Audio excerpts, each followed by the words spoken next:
Hello, Kat here, welcome back to my channel. In today's video I'm going to show you how to assemble the Easter basket pop-up card in Cricut Design Space. It's actually quite easy to put together once you follow the tutorial. However, a video sometimes makes it easier, so here we are.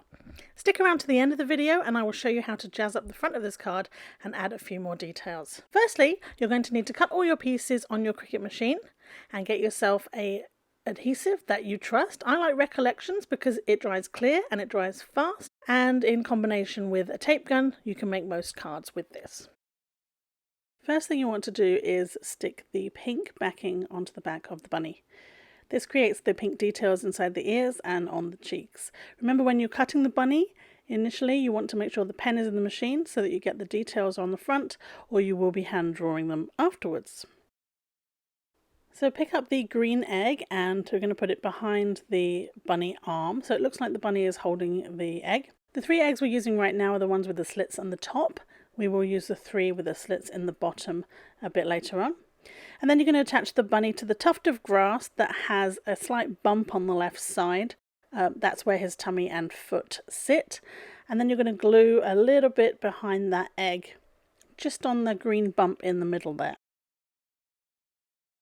So the other 2 eggs are going to go on the other 2 tufts of grass in the center on the bit sticking up.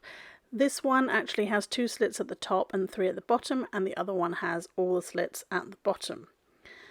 I've stuck with the colours that Cricut suggested. It made it easier for putting the card together, but you can switch up the eggs any way you like. It might just be easier to follow the colours I've selected. Tiny bit of glue, you don't need much because you don't want it to come through the holes in the egg either. And then we move on to the base structure.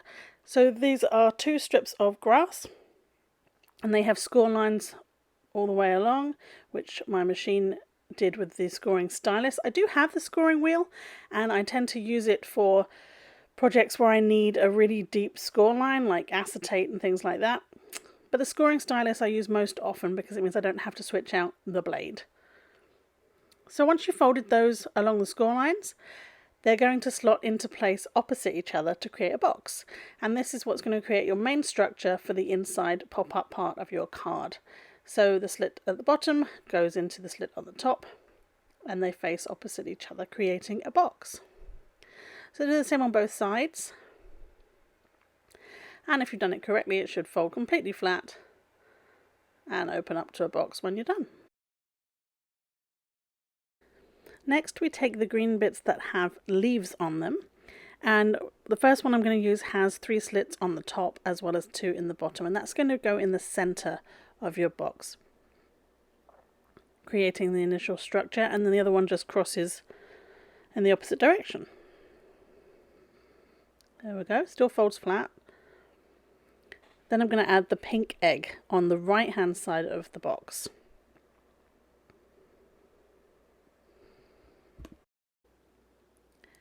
So remember to add the other tuft of grass. It's just completely plain, has no egg or anything on it, and that's going to go in the 3rd slot along there, as you can see up close here. Then the yellow egg goes along the back of the other side, just like that, and a bunny goes in the front.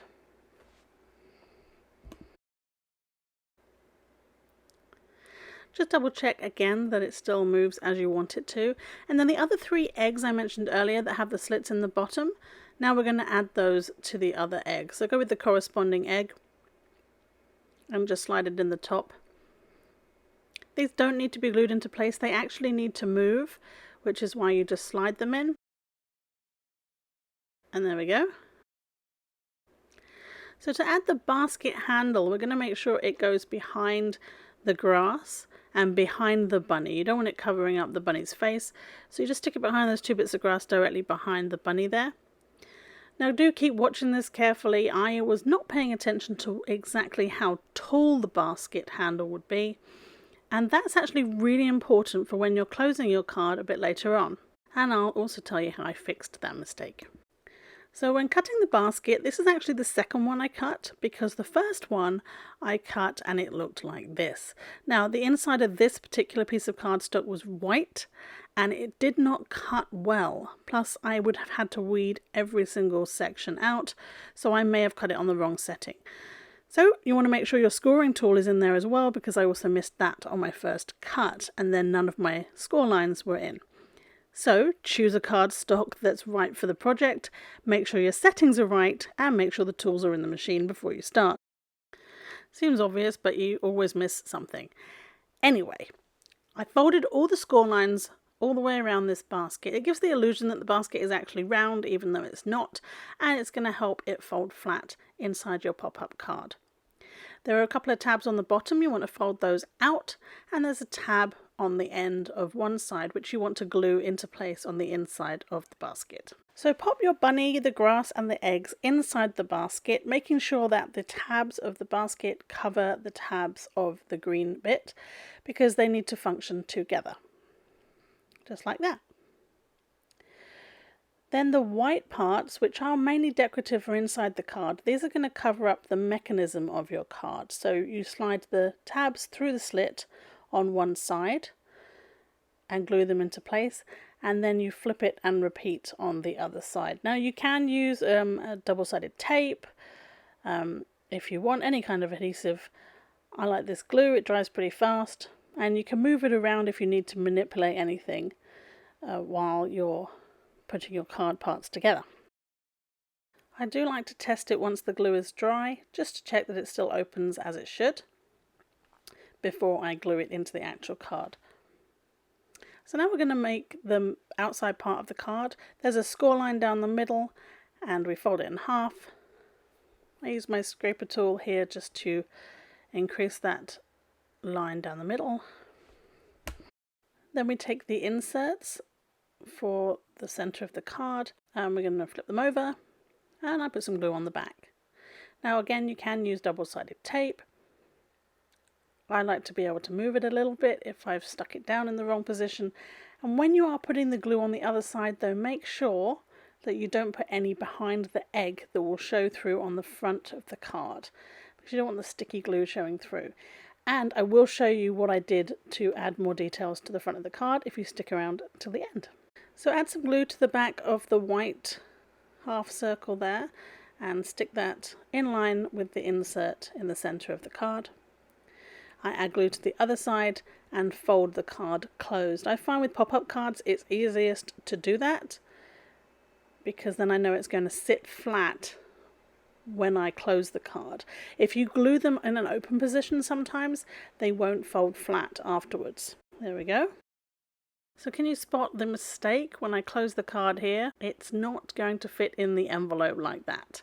So what I did do is take my craft blade and detached it at the back here from the grass, and then I lowered the basket handle so that it fit inside the card when I closed it.